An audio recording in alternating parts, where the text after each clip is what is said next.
Good morning সবাইকে। আশা করব তোমরা সকলে ভালো আছো এবং সুস্মিতাস লাইফস্টাইলে তোমাদের সকলকে অনেক অনেক স্বাগত জানাচ্ছি। আশা করব তোমরা সকলে ভালো আছো, সুস্থ আছো। এখন বাজে সকাল 6টা। এখন থেকে তোমাদের সাথে নিয়ে আজকের ভিডিওটা শুরু করছি। আশা করব সকলের ভালো লাগবে। চলো তাহলে শুরু করা যাক।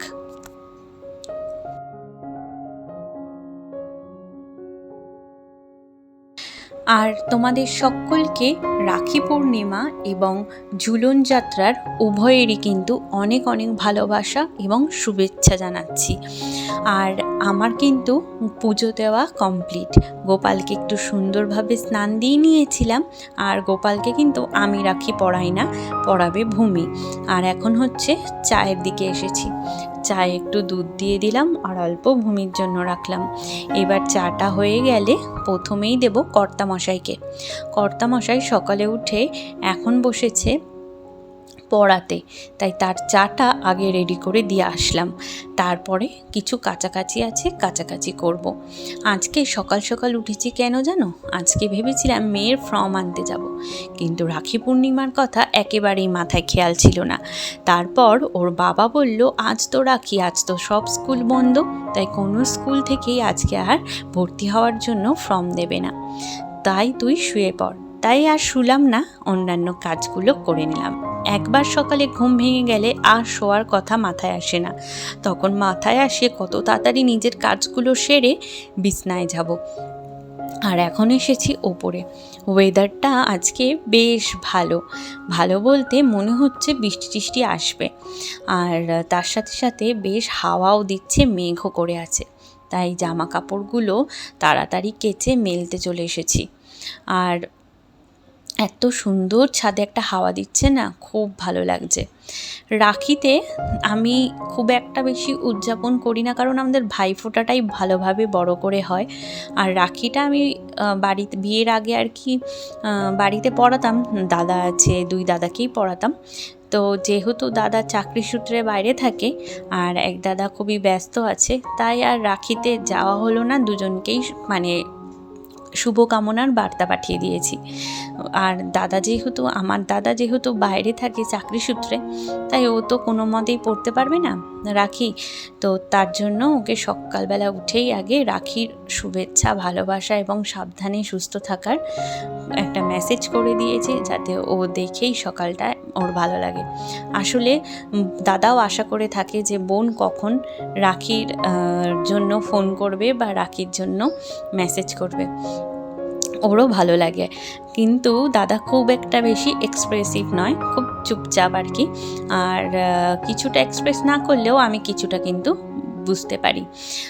তো তার জন্য কিন্তু ওকে সকাল সকাল উঠেই আগে মেসেজ করেছি, পরে ফোনও করব। আর এখন আমি আমার ঠাকুরের বাসনগুলো মাজতে চলে এলাম। যেহেতু রাখি, তাড়াহুড়োর কাজ নেই, ভূমির খালি পড়া আছে, স্কুল ছুটি, তার জন্য আগে ঠাকুরের বাসনটা মেজে নিয়ে তারপরে হচ্ছে অন্যান্য কাজ করব। আর আগে ঠাকুর দিলাম না, খালি গোপালকে দিয়েছি সকালবেলায়। আর যেহেতু সময় আছে, বেলায় ঠাকুর দিয়ে নেব, তাই ঠাকুরের বাসনটা মেজে নিচ্ছি। এক টুকরো লেবু ছিল, আলাদা করে রেখে, যখনই মা লেবু কাটে এক টুকরো লেবু আলাদা করে রাখি ঠাকুরের বাসন মাজার জন্য। তার থেকেই ঠাকুরের বাসনগুলো মেজে নিচ্ছি। কি বলো তো, কাঁসার বাসন তো একটু লেবু টেবু বা তেঁতুল দিয়ে না মাজলে না খুব একটা বেশি চকচকে থাকে না, কেমন একটা কালশিটে ভাব চলে আসে। তার জন্য একটু টক দিয়ে মাঝে মাঝে মেজে নিতে হয়। আর আজকে একটু মেজে নিলাম, মেজে সুন্দরভাবে উপর করে দেব। ঠাকুরের পেছনেই তো 2-3 বেলা চলে যায়, অনেকটা সময় ঠাকুরের পেছনে চলে যায়। তারপর এই যে ঠাকুরের বাসন মেজে টেজে চলে এলাম কি রান্না হচ্ছে দেখতে। দেখলাম মা ছোলার ডাল বসিয়েছে, ডালটা একটু ফুটবে কারণ সিদ্ধ একটু কম হয়েছে। আর মা এদিকে বসে রুটি করছে, রুটি আর ছোলার ডাল। যে গ্যাসের জন্য ভুগছি কতদিন ধরে, তাই আর আজকে লুচি ক্যান্সেল, রুটি দিয়ে ছোলার ডাল খাবো। আর এদিকে মা একা একাই বসেছে আজকে, আর আমি বেলে দিলাম না। মা বলল আমি তো তাড়া নেই, আস্তে আস্তে একটা একটা করে বেলবো আর ভাজবো। তাই আমি এখন যাব আমার অন্য কাজে। অনেক কাজ থাকে সকাল থেকে, টুকটাক যদি করতেই থাকি সারাদিন কিভাবে চলে যাবে তার কোনো মালুমই পাওয়া যাবে না। তার জন্য এখন যাচ্ছি হচ্ছে আমার অন্য কাজে। আর সবথেকে বড় কাজ হচ্ছে ঘর গুছানো, তাই সবার আগে চলে গেলাম ঘর গুছাতে। দেখো 9:15 বাজে ঘড়িতে, সেই 6টা থেকে চলছে একের পর এক। কাল যেহেতু পাশের বাড়ি পুজো ছিল, সেখানে গিয়েছিলাম, তো শাড়িটা পরে গেছিলাম, তাই শাড়িটা এইভাবেই পাখায় হাওয়ায় শুকিয়ে, কালকে যেহেতু বৃষ্টি ছিল, মেঘ ছিল, আর আজকেও সকাল থেকে একটু বৃষ্টি ভাব আছে, মেঘলা করে আছে, তাই জন্য আর শাড়িটাকে রোদ্দুর খাওয়ালাম না, পরে এক সময় রোদ্দুরে দেব, ভালো করে সুন্দর করে ভাঁজ করে রাখি।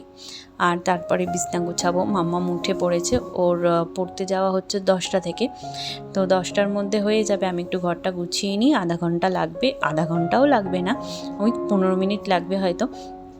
আর ওর বাবারও পড়ানো হয়ে গেছে, এখন মেয়েকে একটু দেখবে, আর আমি এদিকে ঘরটা গুছিয়ে নিয়ে তারপরে কিন্তু যাব ওকে পড়াতে দিতে, ওকে খাওয়াবো। অনেক কাজ সারাদিন গুনলে কিন্তু কাজের শেষ থাকে না। তারপরে ছোট বাচ্চা, ওর পেছনেও আমাকে খাটতে হয়, কিন্তু এত কষ্টের পরেও কিন্তু কারোর মন পাওয়াটা খুব কষ্ট, জানো তো।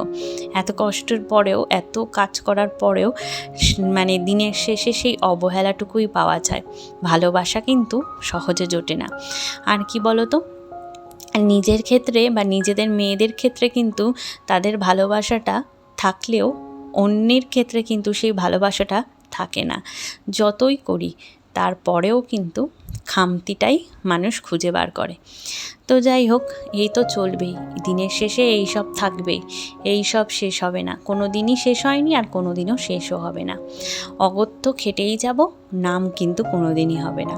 আর নামের আশা আমি করিও না, নিজের কাজ নিজে করি, নিজের মতো নিজে থাকি, সেটাই থাকা বেশি ভালো মনে হয়। আর যার যেটা ভালো লাগে সে সেটা করবে, যার যেরকমভাবে চলার হয় সেরকম চলবে। এই যে ঘর ঝাড় দিলাম না কিন্তু এখনও, আর মেয়েকে খাইয়ে পড়তে দিয়ে চলে এসেছি। ও এখন একটু বসে পড়তে পারে, তাই এখন পড়ছে, আর আমি এদিকে হচ্ছে ভাতটা বসাচ্ছি। মা বলল মা মাছ কাটবে, পার্শে মাছ রেখেছি, আর আমি এদিকে ভাত বসাচ্ছি। বেশ মেঘলা হয়ে আছে ওয়েদারটা, তো দেখা যাক বৃষ্টি আদৌ হয় কি না। ভাতটা একটু তাড়াতাড়ি করে বসিয়ে নিচ্ছি, যার জন্য ভাত করে নিয়ে তারপরে ও ম্যামকে ফোন করতে বলেছি, যদি ভূমি কাঁদে তখন আবার দৌড় দেব। এই থাকে তাড়াহুড়ো, এই থাকে হচ্ছে মেয়ের পেছনে দৌড়াদৌড়ি। ও তো এখন একা খুব একটা থাকতে চায় না, পড়তে চায় না, তাই কাঁদলেই আবার দৌড়াতে হবে ওকে আনতে। তাই তাড়াতাড়ি ভাত করছি।